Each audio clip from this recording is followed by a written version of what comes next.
Hi! இன்னைக்கு பலாப்பழ குல்ஃபி தான் பண்ண போறோம். ஆல்ரெடி நார்மல் குல்ஃபியே நம்ம சேனல்ல இருக்கு. பார்க்காதவங்க செக் பண்ணி பாருங்க. லிங்க் குடுக்குறேன். அவ்ளோ செம்மையா வந்தது. பால் கொஞ்சம் உங்களுக்கு வேணுங்கிற அளவு காய்ச்சி எடுத்துக்கங்க.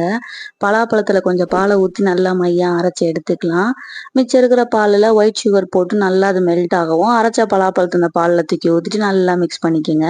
மிச்ச பாலையுமே அந்த ஜார கழுவி ஊத்திக்கங்க. ரொம்ப தண்ணியாயிராம பார்த்துக்கங்க. கொஞ்சம் கெட்டியா இருக்கணும். அப்புறம் கண்டென்ஸ்டு மில்க் நான் கொஞ்சம் ஊத்துனேன். அது ஆப்ஷனல் தான். சும்மா எக்ஸ்ட்ரா டேஸ்ட்டுக்காக வீட்ல இருந்துச்சுன்னு ஊத்துனேன்.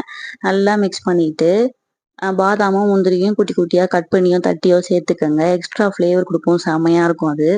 நல்லா மிக்ஸ் பண்ணிட்டு, நீங்க இந்த பவுல்லயே வச்சு கூட அப்படியே ஃப்ரீஸ் பண்ணி ஐஸ்கிரீமா சாப்பிடலாம். பட் எனக்கு குல்ஃபி தான் வேணும்னு சொல்லிட்டு நான் குல்ஃபி மோல்டுல ஊத்தி நல்லா ஃப்ரீஸ் பண்ணிக்கணும். ஒரு நாள் ஃபுல்லா ஃப்ரீஸ் ஆகட்டும்.